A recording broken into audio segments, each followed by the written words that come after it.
Coming up on Valley View News, Hollywood writers and studios reach a deal, bringing a months-long strike to an end. What it means next. A federal judge overturns a California firearms rule. Why the move is being deemed controversial.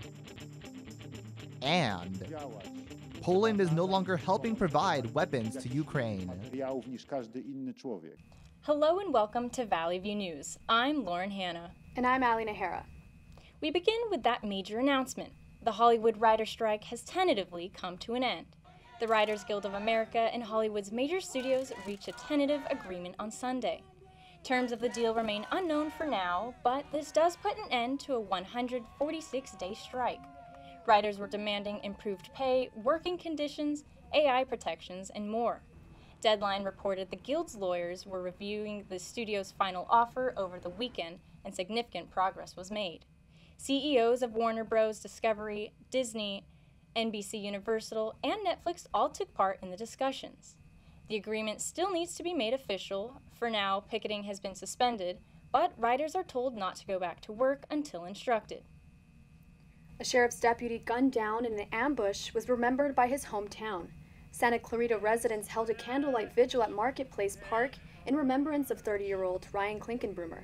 The deputy was shot and killed while on patrol in Palmdale.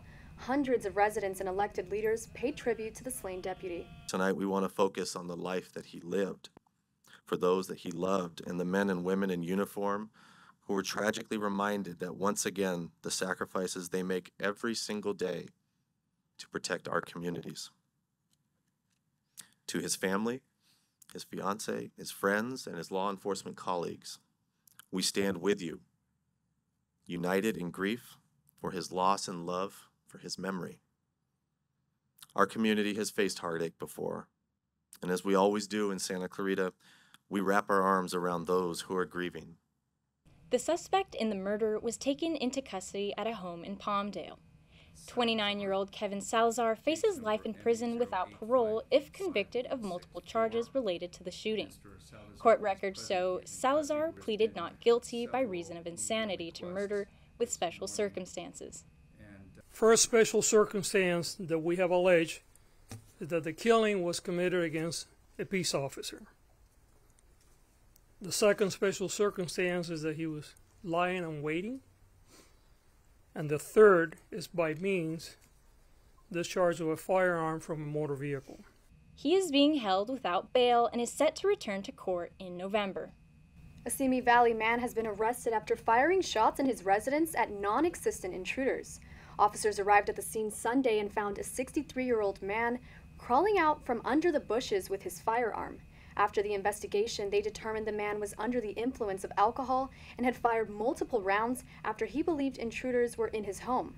The officers made sure there were no intruders in the home, and the man was charged with gross negligence, discharge of a firearm, and was detained without incident. If you haven't noticed, high gas prices are coming in fast and furious. Gas prices in the Los Angeles, Long Beach area reached the $6 mark on Wednesday. The American Automobile Association says the state average has gone up by 39 cents in just 1 week. 11 states on average are now having to pay $4 a gallon, and states like Nevada and Washington have climbed up the charts paying more than $5. AAA says gas prices reached $3.88 nationally, which would set the highest record for this calendar year. Those gas prices don't seem to be going down anytime soon. No kidding. I was just in Nevada this weekend and gas prices were crazy there. Yeah, they're getting crazier. California is suing some of the biggest oil and gas companies, claiming the giants are misleading the public about climate impact. Valley View News' Warren Lopez spoke with a sustainability expert about how the lawsuit impacts you. Whether it's cooking meals or filling up tanks, gas and oil is needed for many everyday lives. But what if I told you some of the biggest gas and oil companies supplying our daily needs are being blamed for some of the biggest climate disasters? The state of California is suing some of the world's largest oil and gas companies, claiming they are duping the public about the risk of fossil fuels. The lawsuit says the oil giant sparked billion-dollar damage from extreme wildfires and storms. CSUN Sustainability Faculty Associate Dr. Lorraine Lundquist says this is the biggest gas lawsuit from any state in the U.S. That we know from documentation that these fossil fuel companies deliberately tried to misrepresent the science. Governor Newsom says companies including ExxonMobil, Shell, Chevron, and ConocoPhillips need to be held accountable. The suit also seeks to have the accused companies build a fund for natural disaster recovery. We even had a hurricane in Los Angeles. You know, these are things that we are realizing. You know, you see it even this last month. There's been exceptionally high rainfall in August.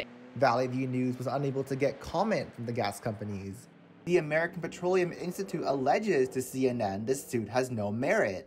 Dr. Lundquist says it is the correct step forward. We need action. We need climate action and policies that will shift us away from fossil fuels. Reporting in Santa Clarita and Northridge for Valley View News, I'm Warren Lopez. Warren, thank you. A federal judge has overturned California's firearm magazine ban, ruling it as unconstitutional. The ban was supposed to prevent any arms that carry more than 10 rounds. Judge Robert T. Benitez says California's ruling hinders on the Second Amendment and breaks historical tradition. The state's Rifle and Pistol Association calls the ban absurd. Governor Newsom says the judge's decision was based on politics, due to Benitez's record against gun control legislation. Attorney General Rob Bonta filed a notice of appeal, saying he will fight to keep Californians safe from weapons that cause mass casualties. A missing toddler in Michigan was found in unusual circumstances. Authorities say a mother at home with 2 children and their uncle was shocked to not find her daughter inside the home. After cleaning outside the home, Christy and his sister realized the 2-year-old never went inside, and the toddler wasn't the only one gone. From there, the search for 2-year-old Thea and the family dog began immediately, with drones, police canines, other departments, as well as several volunteers. After a lengthy search and rescue mission, a family friend found both family members in the woods. Medical officials say the toddler was found in good health. NASA has deployed a rock-solid delivery that could potentially lead scientists to more information on the solar system. In a never-before-done accomplishment, the agency collected an asteroid sample to test. 7 years ago, NASA launched a spacecraft known as OSIRIS-REx, which flew by Earth. On that trip, the sample of a near-Earth asteroid was delivered. In that sample was an estimated 8.8 ounces of asteroid rocks and soil, which is 63,000 miles above the Earth's surface. The asteroid entered the planet at a speed of almost 28,000 miles per hour. NASA Administrator Bill Nelson says this is one of the largest asteroid samples ever received on Earth. The FBI stormed a Santa Barbara motel and rescued a kidnapped 17-year-old boy being held for ransom.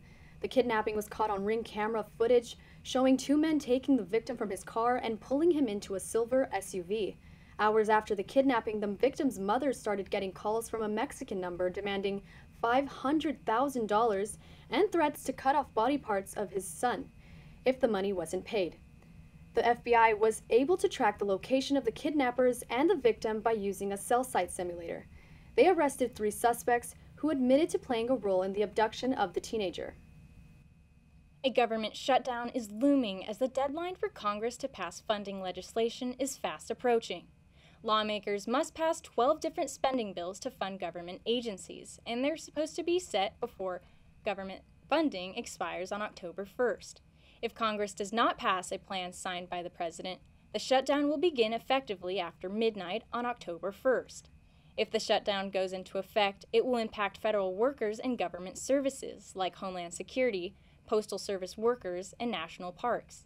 It could also delay passport applications. The last time this happened was back in 2018, and it lasted 35 days.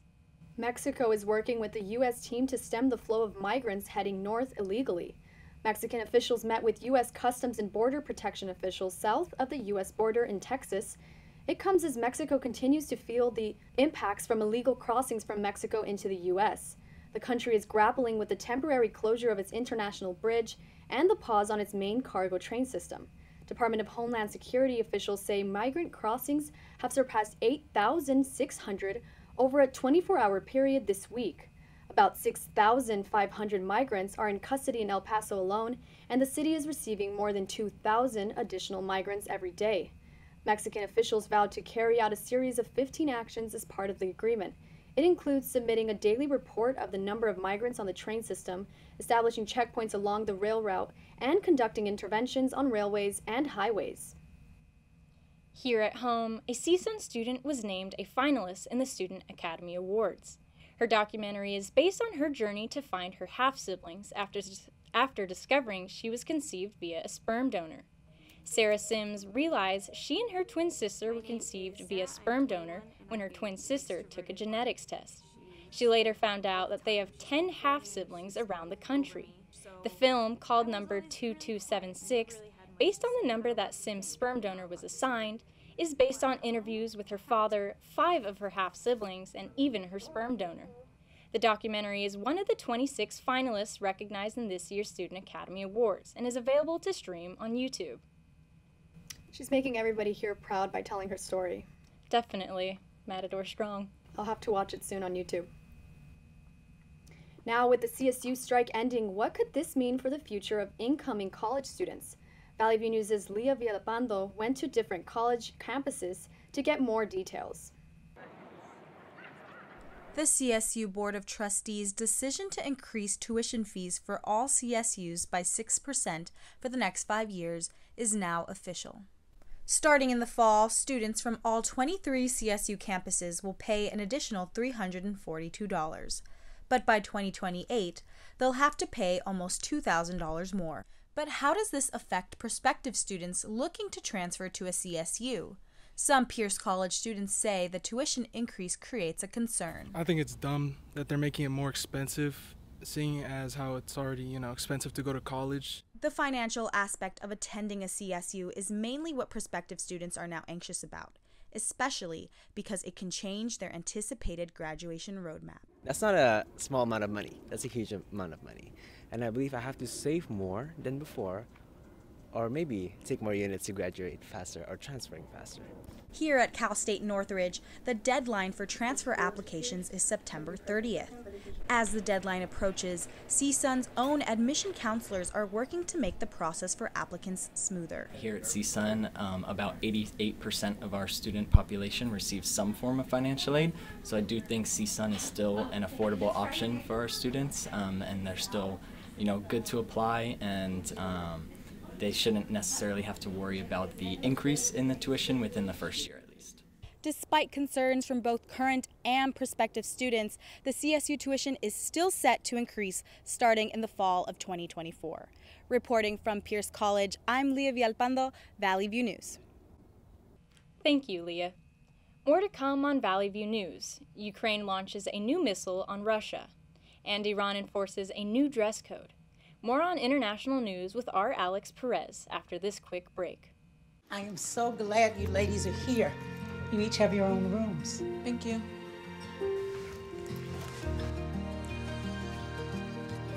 Go.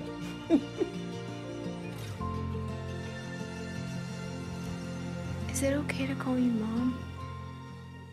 Of course you can.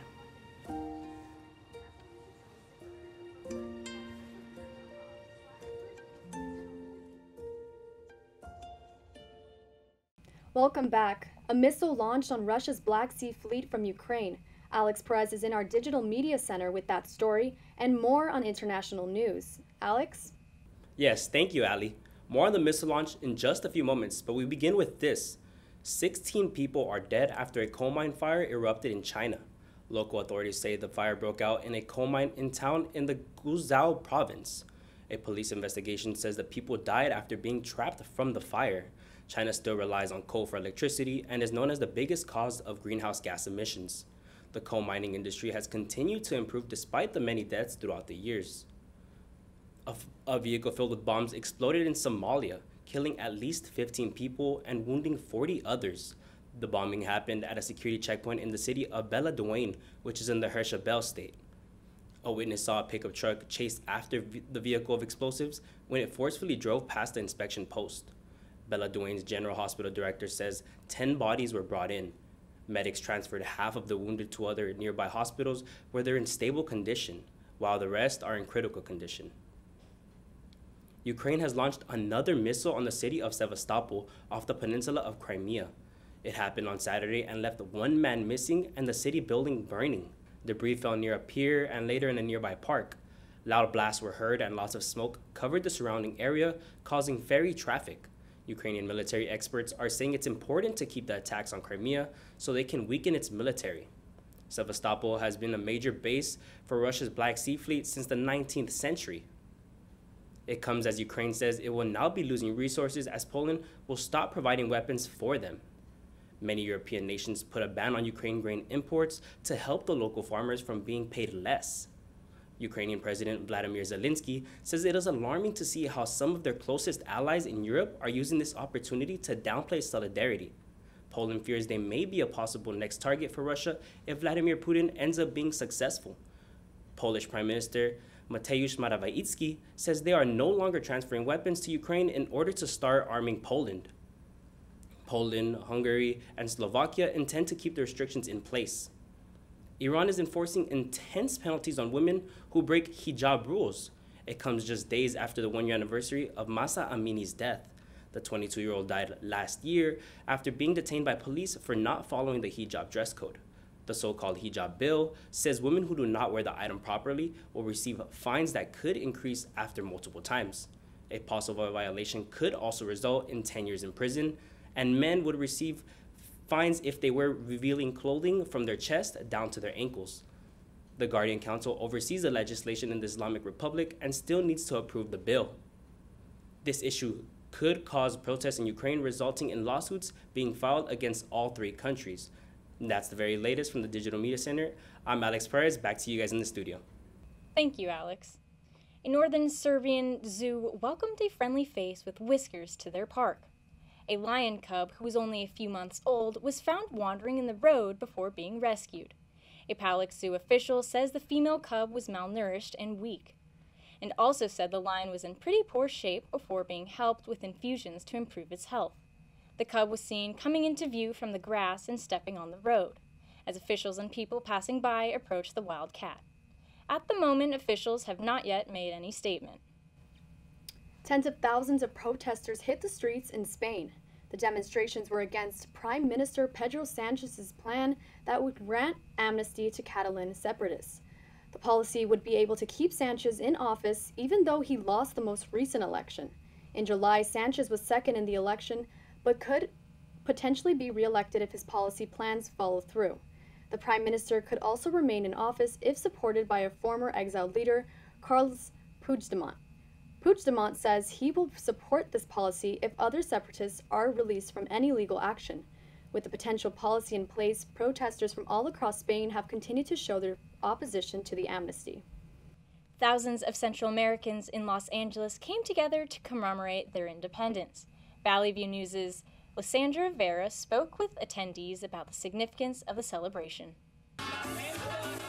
It's a tradition that's been running for the last 40 years. The Los Angeles Central American Parade celebrates the independence of 7 countries: Guatemala, Belize, Honduras, El Salvador, Nicaragua, Costa Rica, and Panama. Que sigamos como centroamericanos. For us to continue as Central Americans to be representing our countries no matter where we are. We're always going to be Central American and always going to be present in the United States. According to the Los Angeles Almanac, Los Angeles County holds 49% of the Hispanic Latino origin racial group population, making it the largest ethnic group in LA.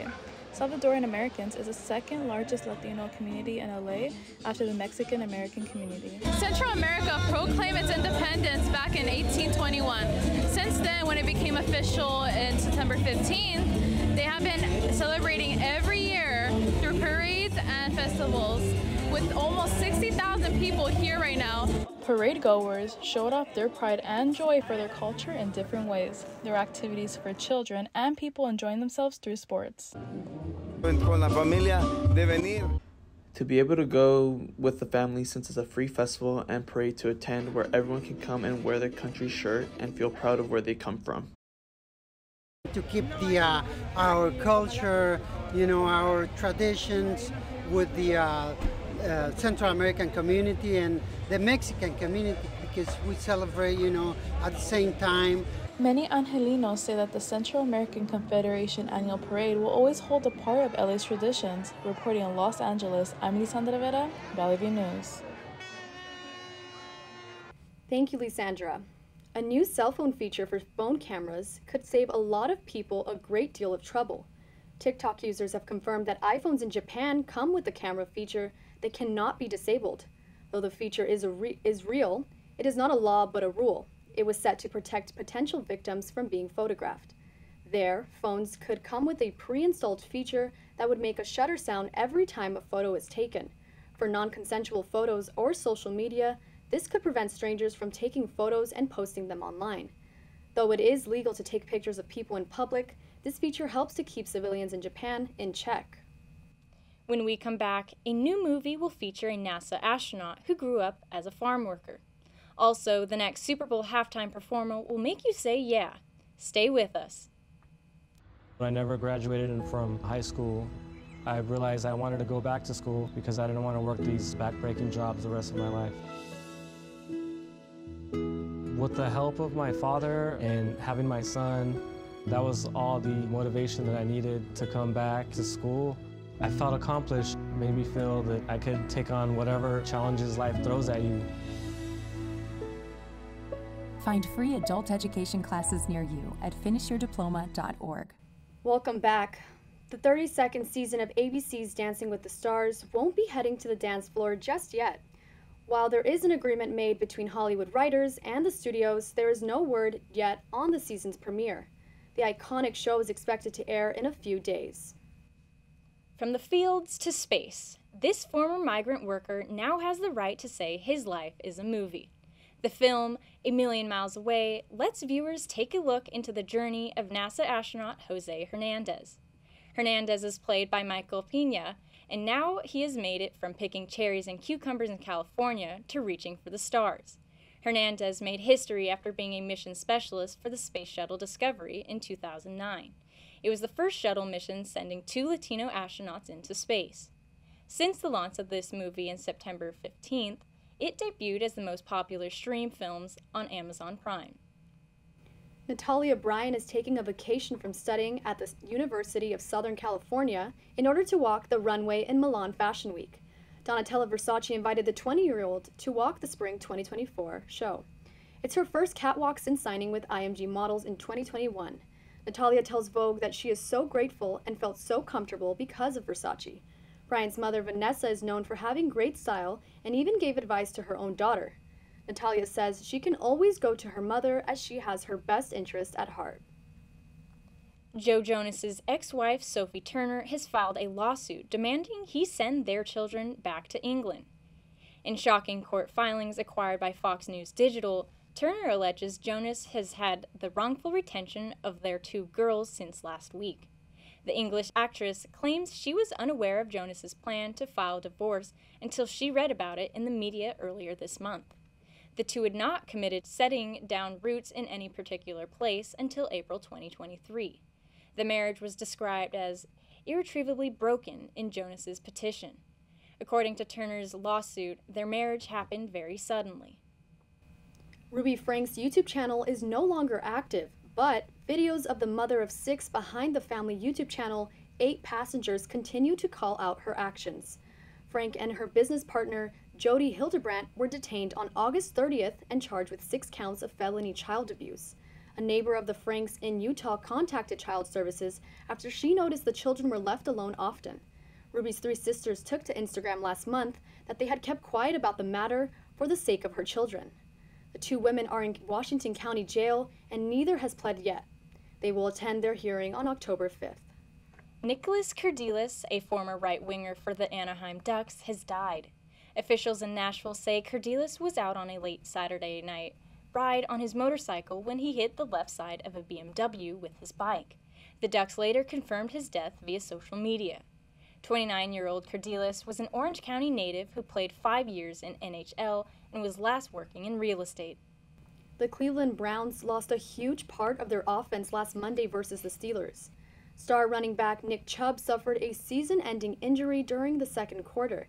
Later in the week, the team revealed Chubb has an MCL tear in his knee, and it currently remains unclear how bad his ACL injury is. The four-time Pro Bowler expected to undergo surgery and could miss 6 to 8 months. But the Browns remain hopeful the 27-year-old running back will return and that his career has not come to an end. For now, Jerome Ford remains in the backfield in place of Chubb and has quickly gotten to work. Ford reeled in 2 touchdowns against the Titans this Sunday to help lead Cleveland to a victory. She can kick that off the bucket list. Haley Van Voor is a safety at Division III Shenandoah University, is the first female non-kicker to play in the National Collegiate Athletic Association football game. The game took place on Saturday against Juniata College. Voorhis came on during the first quarter before registering a quarterback hurry on third down.